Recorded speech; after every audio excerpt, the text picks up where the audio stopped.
Hey guys, this is Dave with Audio In. Today we're going to be taking a look at cables, and I've got two specifically that we're going to be focusing on. I have the Effect Audio Cadmus Z Reviews Edition IM cable that comes in at $329, and then the Beat Audio Silversonic Mark II 8-wire version that comes in at $299. And I know cables aren't necessarily the most exciting things to talk about, but you know what? This Cadmus Z Reviews Edition cable is no ordinary cable.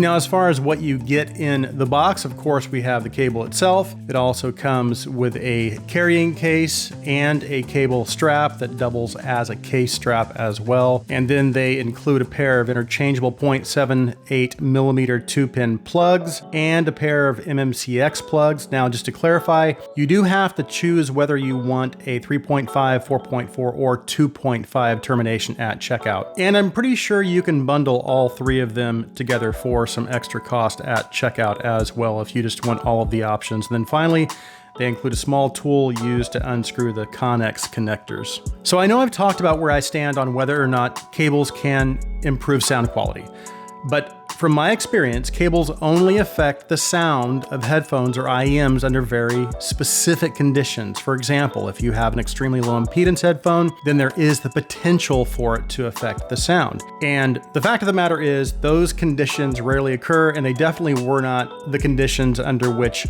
I tested these cables. So for that reason, I won't be really doing a sound review of either of them. Other than to say they both sound great, they sound as they should. There were no audible differences between these cables and my other stock cables. That being said, I do think there are attributes that sometimes can justify additional cost. Although I also think that most high-end cables are way overpriced. Now, as to where I think that value threshold is, that's a whole other discussion for a different day. And I do have a small cable collection myself, ranging from budget stuff like the Celeste Grammar all the way up to, well, I'm embarrassed to say, it's one of Beat's nicer cables. But to be honest, I usually just end up using stock cables. But my point is, like every other hobby, this hobby has so many rabbit holes you can go down, which can be fun, but it can also break the bank if you're not careful. But I digress. So if you're familiar with Effect Audio cables, then you'll know that they have cables that span the whole price spectrum. I think the Aries S is their least expensive cable, which is the one that I have here that comes stock on the Diva, and it's $179. But they also have cables that go up to as much as $5,000, I think. And then I have the original Cadmus 4-wire here on the Neko, which I believe is around $215.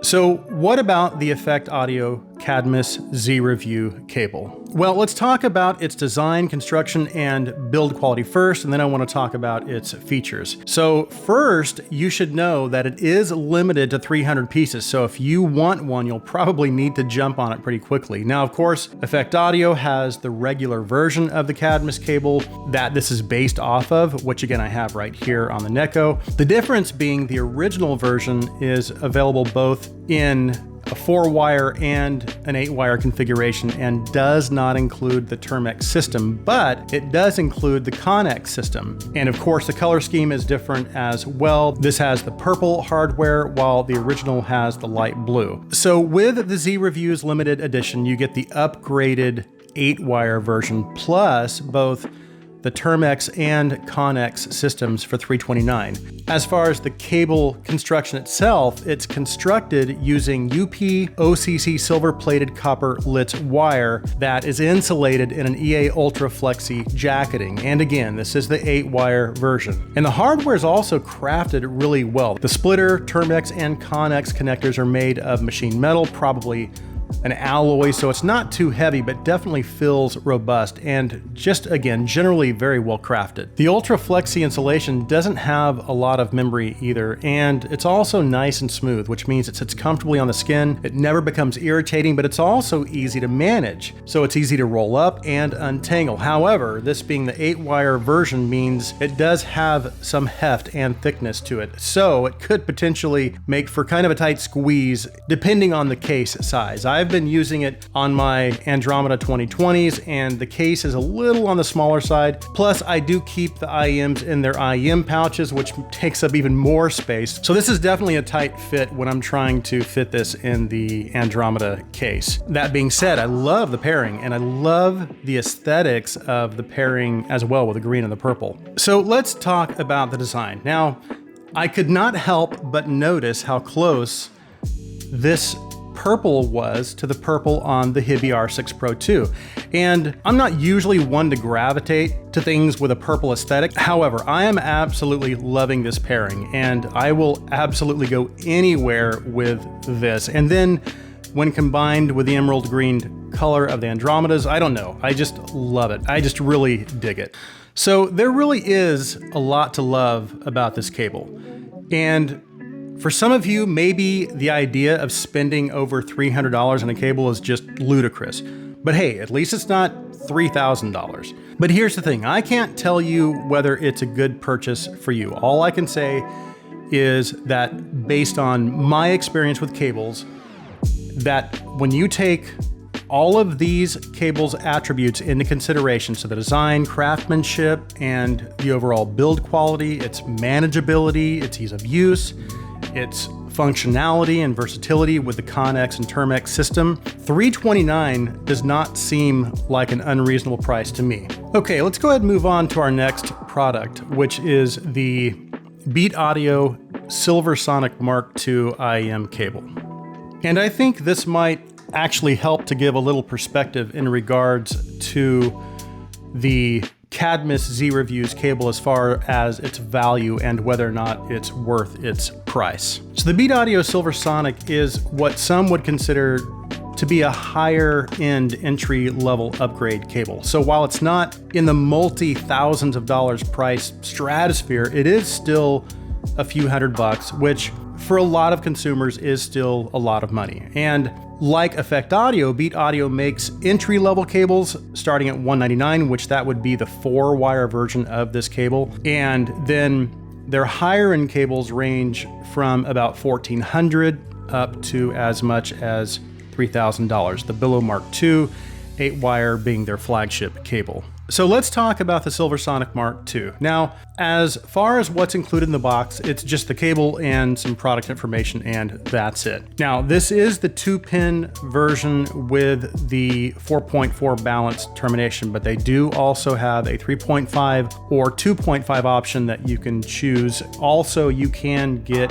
the MMCX connectors if you have IEMs that need that. And again, you can also choose between a 4-wire version, which is $199, and this one, which is the 8-wire version, which is $299. Now, as far as its construction, there isn't really a whole lot of information on the website other than to say it uses an alloy-based wire that has a special spiral structure and that the outer insulation is made using their latest materials that help to minimize tangling and ensure comfort and flexibility. So it doesn't really specify exactly which materials are used. I can say though, it's fairly soft and the overall craftsmanship does really seem to be very good. As a matter of fact, the hardware is made out of what I believe is an alloy of some type, and it has a really nice machine design, and the color and finish of the hardware is actually extremely nice as well. The hardware is a little on the chunky side, which personally I don't mind. I actually kind of like it. Now, as far as its overall manageability and functionality, it is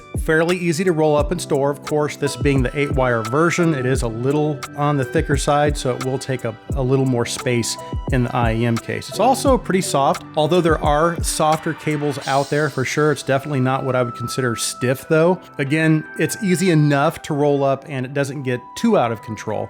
But in a nutshell, I think the overall build quality and craftsmanship is very good, and it definitely feels and looks like what you might expect from an upgraded cable. Again, it's just very well crafted, it's nice looking, and it's manageable. It also sounds excellent. But in summary, both of these cables are very nice. And if you're looking to upgrade, but you don't want to spend thousands of dollars, either of these would be a great place to start. I will say though, you are going to get more value out of the Z-Review's Cadmus, especially if you're looking for something that will work with a wider range of IEMs that have different connection types. And again, you also have the interchangeable terminations as well.